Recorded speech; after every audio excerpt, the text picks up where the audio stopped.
Ibn Arabi said, "You can identify a Wali, a friend of God, not by their words, but by the quality of their silence." Most people miss them entirely. By the end of this, you will carry a precise inner instrument that lets you recognize true spiritual presence the moment it enters a room. Most people search for the Wali in the wrong places. They look for the loudest voice, the longest beard, the most dramatic miracle. Ibn Arabi, the 12th century Andalusian master, whose knowledge of the inner world has never been surpassed, said the opposite is true. The Wali is most visible precisely when they are not speaking. Silence is not the absence of something. In Ibn Arabi's framework, silence is a condition, like water pressure, like atmospheric weight. You can feel it before you understand it, and once you learn to read it, you cannot unread it. Here is the method. Not as a theory. As a living instrument, you can use it.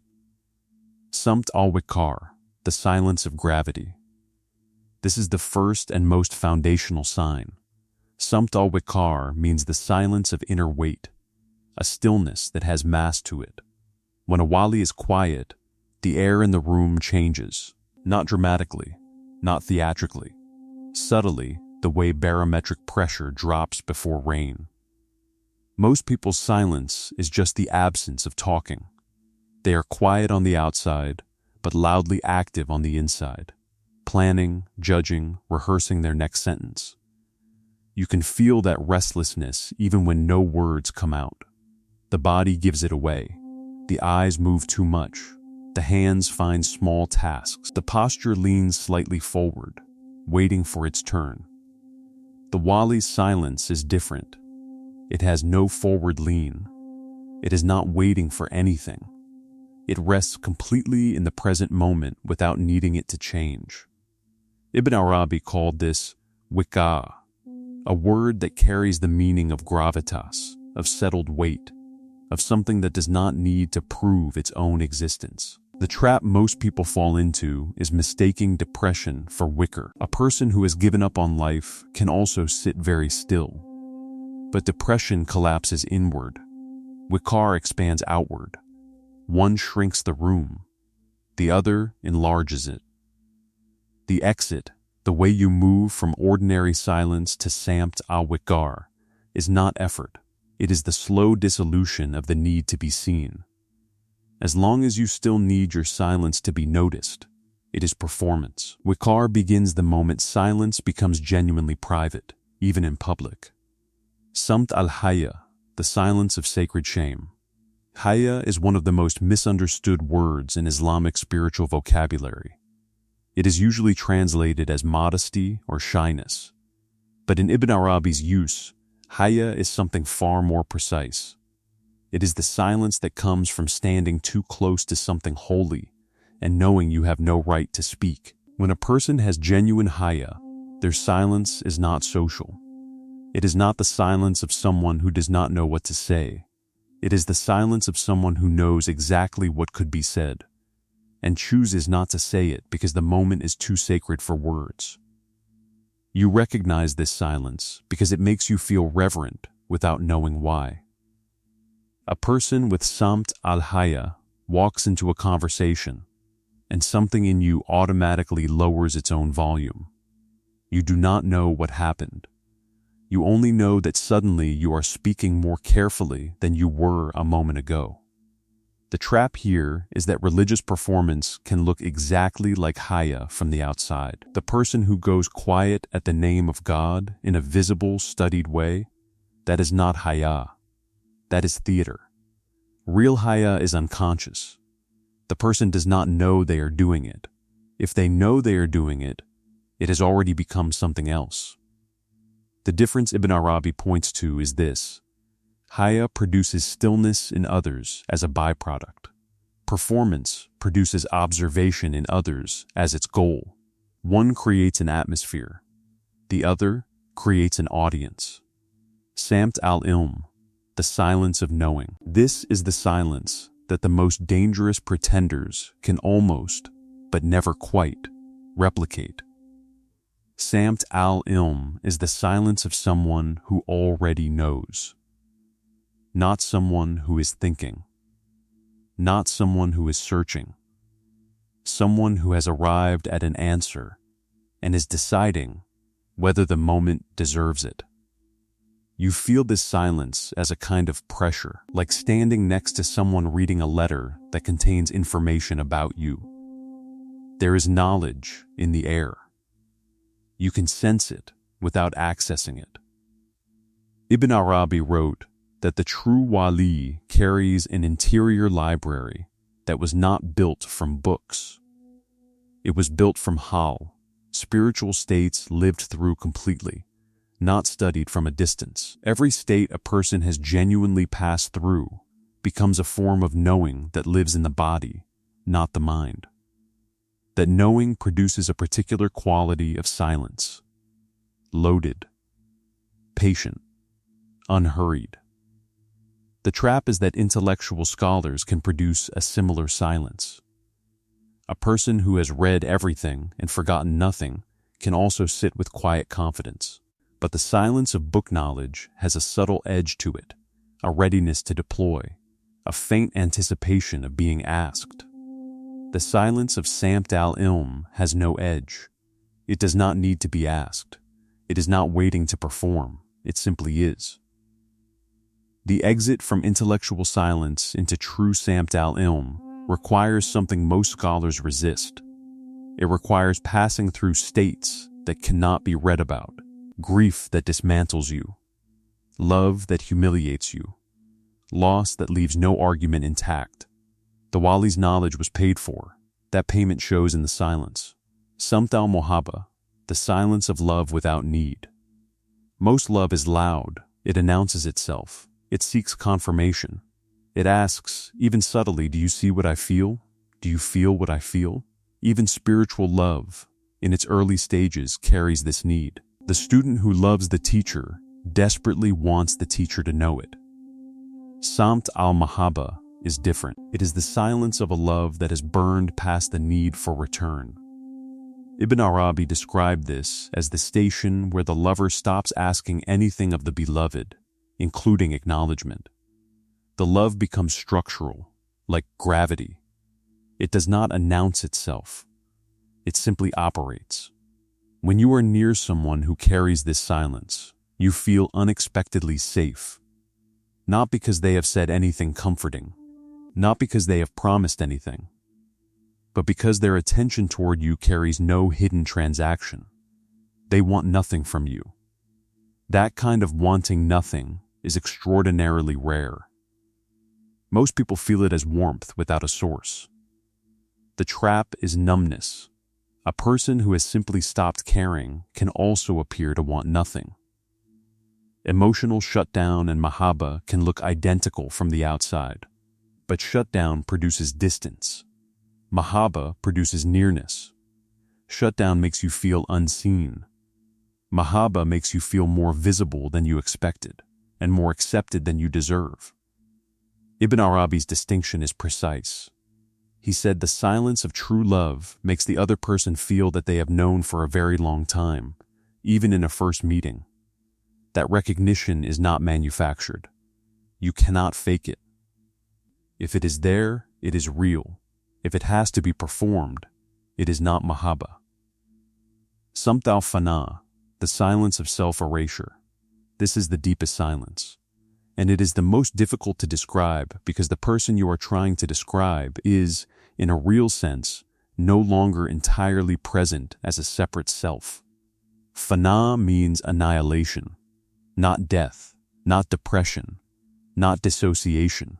Ibn Arabi used this word to describe the state in which the ego's constant commentary, the inner voice that narrates, judges, compares, and positions, has gone quiet at the root. What remains is presence without persona. The silence of fana does not feel like absence. It feels like an arrival. Like a room where everything unnecessary has been removed, and what remains is clean and exact. People who have spent time near someone in this state often describe it afterward with the same phrase in different languages. They say, "I forgot myself." That forgetting is the sign. When your own self-consciousness dissolves in someone's presence, when you stop monitoring how you appear, stop rehearsing what you will say next, stop tracking how the conversation is going, you are near samt al-fana. The Wali's self-erasure becomes temporarily contagious. The trap for the observer is to confuse this with charisma. Charisma pulls attention toward the person. Fana dissolves the boundary between persons. Charisma makes you more aware of yourself in comparison. Fana makes you temporarily forget the comparison exists. And this is where Ibn Arabi places his sharpest warning. He said, "The Wali and Fana will often appear unremarkable to people who are looking for remarkable. They will seem ordinary, calm to the point of invisibility. The ego, which is always searching for its mirror, finds nothing to reflect off, and so it dismisses what it cannot use." Samt al-adab, the silence of impeccable courtesy. Adab means courtesy, but not social courtesy, not the politeness of someone who was raised well or who fears conflict.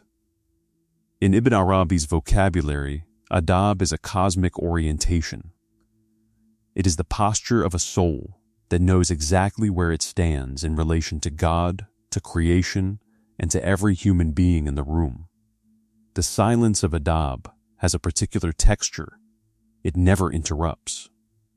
Not because the person lacks confidence, but because they understand that every human being speaking is, in that moment, carrying something that deserves to complete itself.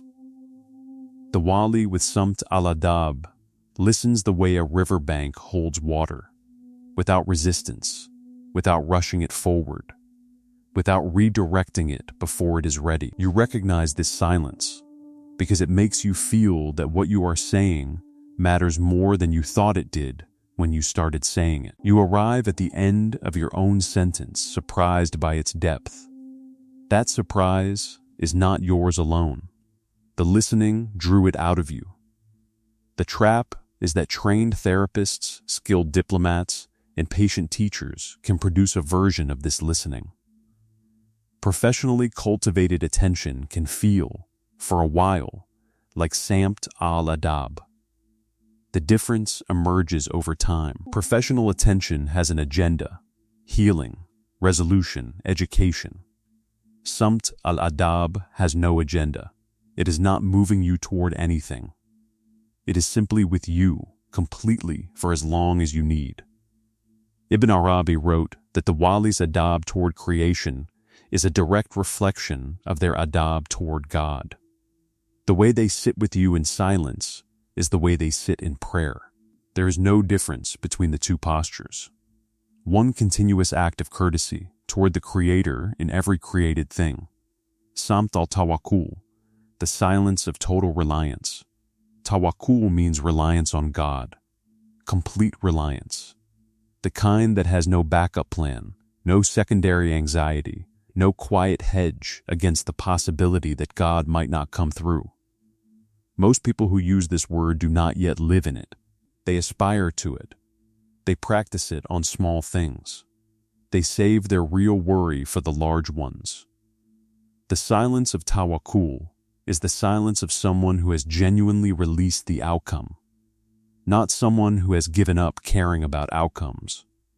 Someone who cares deeply and has placed the caring entirely in hands larger than their own. You feel this silence as an unusual steadiness. When difficulty enters the conversation, when news arrives that would normally produce anxiety, scrambling, or consolation seeking, the person with samt al-tawakkul does not move, not because they are numb, not because they do not understand the weight of what was said, but because their center is anchored somewhere that the difficulty cannot reach. This steadiness is not cold. That is the crucial distinction. Cold steadiness is disconnection. Tawakkul steadiness is warm.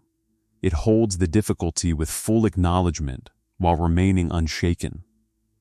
Like a deep-rooted tree in wind, bending at the surface, immovable at the root. The trap for those who observe this silence is to call it fatalism. The resigned person also does not scramble. But resignation has given up on meaning. Tawakkul has surrendered to meaning so completely that scrambling becomes unnecessary. One is emptiness. The other is fullness that has no room for panic. The exit into tawakkul does not come from deciding to trust God more. Ibn Arabi is precise about this. It comes from accumulating evidence through lived experience that every time you released control, something more intelligent than your control was already operating. That accumulation eventually produces a silence that does not need to be performed. It simply settles into you like sediment until it becomes the ground you stand on. Samt al-Sur, the silence of the hidden interior. This is the silence you will rarely name in the moment. You will only understand it afterward, often days later, when you find yourself still thinking about a person you barely spoke to. Sir means secret. In Sufi vocabulary, it refers to the innermost chamber of the heart, the place so deep that even the person who carries it cannot fully access it with the conscious mind. It is the place where God speaks directly, without intermediary, without translation. The silence of Sir is a silence within a silence. The Wali may be speaking, may even be laughing or engaged in ordinary conversation, and underneath all of that surface activity, there is a layer that never moves, never speaks, never enters the social exchange at all.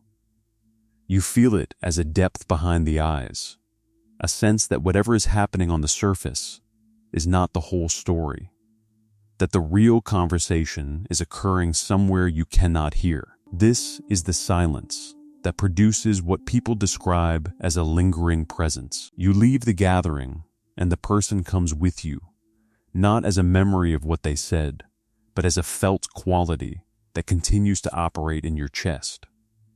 Ibn Arabi called this the athar, the trace. The Wali leaves a trace that continues to work on you after the physical meeting has ended. The trap for the seeker is to romanticize this, to chase the feeling of depth rather than the reality of it. Many people have learned to project mystery, to cultivate a distant, enigmatic persona that produces the sensation of hidden depth without the substance. The difference is what happens over time. Performed mystery fades. It requires maintenance. It needs new audiences. The aether of Samt al-Sur does not fade. It deepens.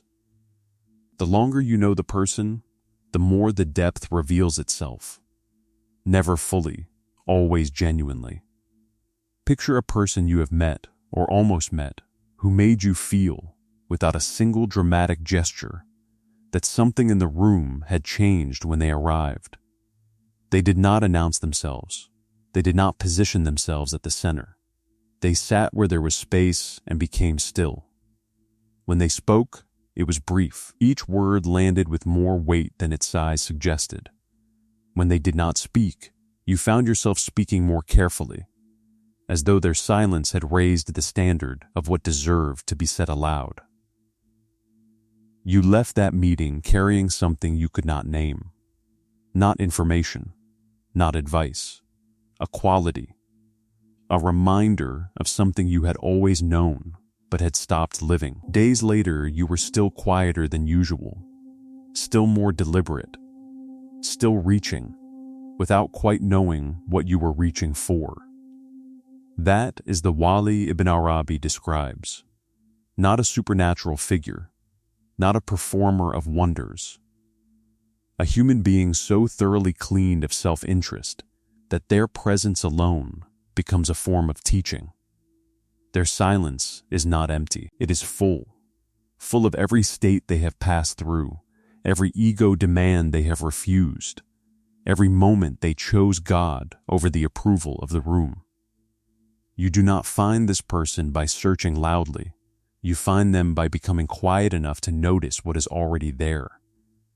Ibn Arabi did not write this method for the spiritually advanced only. He wrote it because he understood that recognition requires preparation. Before you can see the Wali, you must first understand why you have been missing them. These questions are not comfortable. They are not meant to be. 1. When you enter a room, does your silence feel like wait or like waiting? Be honest. Most people's silence is a held breath before the next sentence. Waqar cannot coexist with that waiting. 2. When someone else speaks at length and you already know what you think about what they are saying, can you remain genuinely open? Or does your listening become a quiet performance of patience while your conclusion sits ready? Samt al-Adab requires that the conclusion be set aside completely, not just hidden. 3. When you are near someone you consider spiritually advanced, do you feel seen? Or do you feel assessed? If you feel assessed, ask whether that feeling is being projected from your own inner assessor.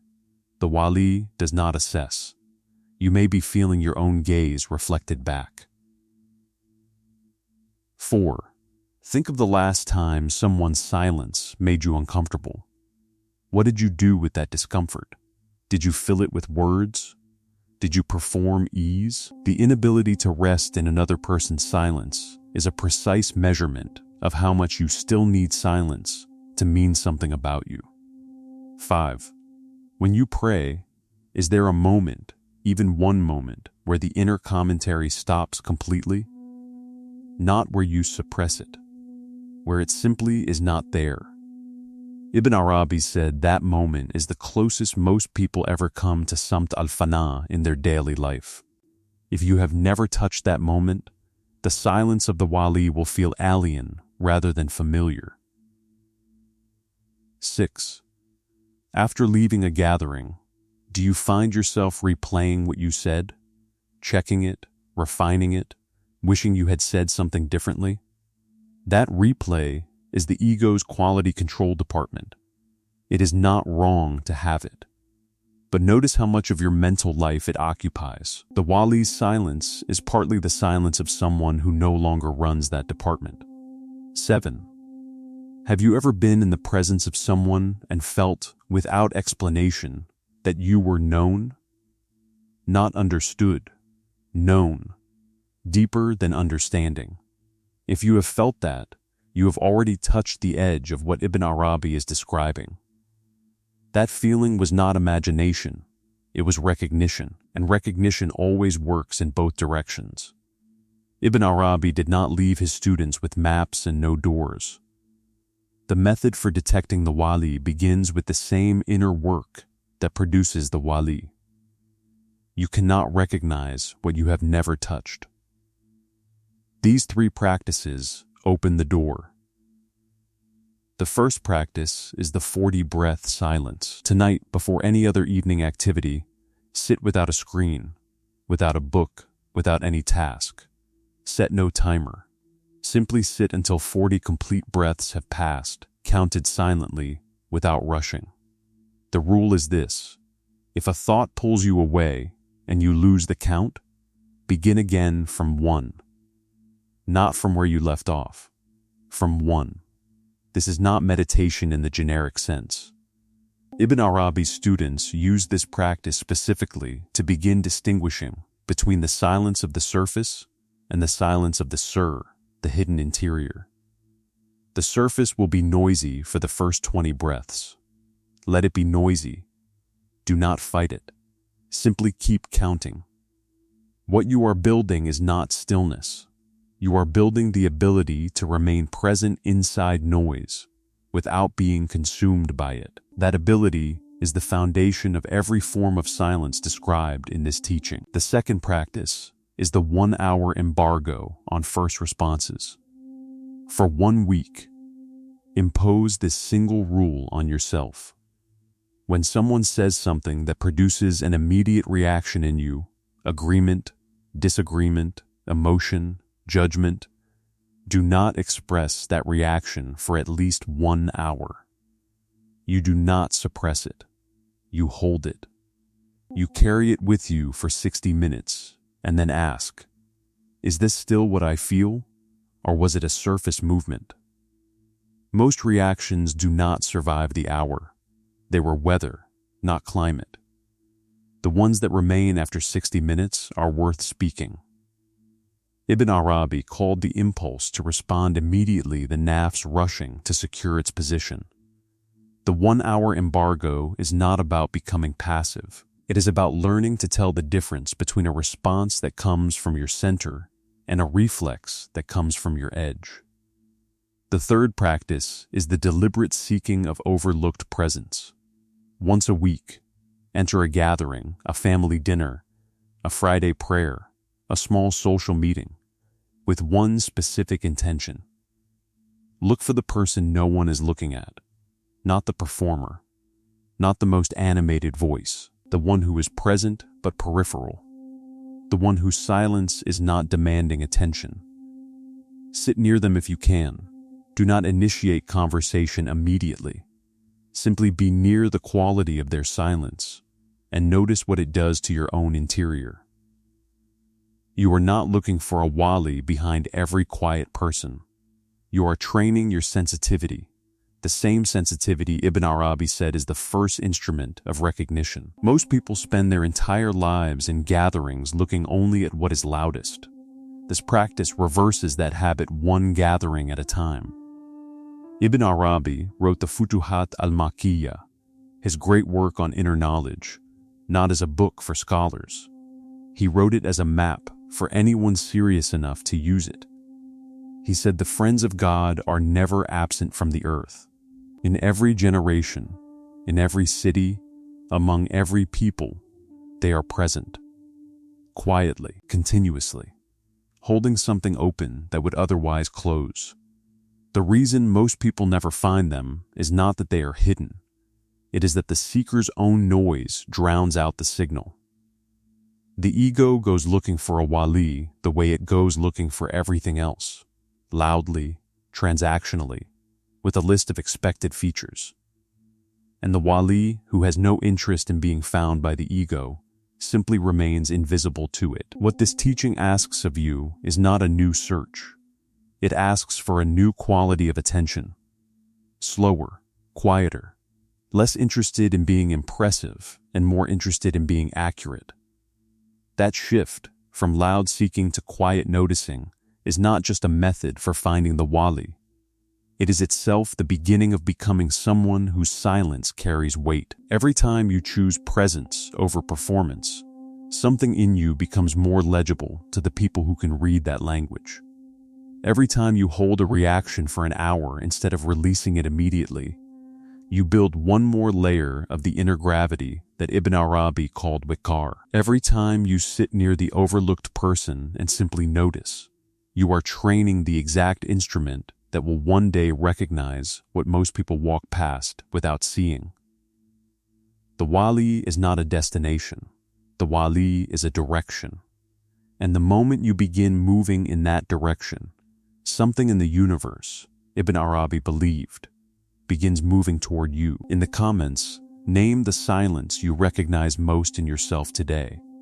Not the one you wish you had, but the one you actually live in right now. Spiritual honesty is where this work begins.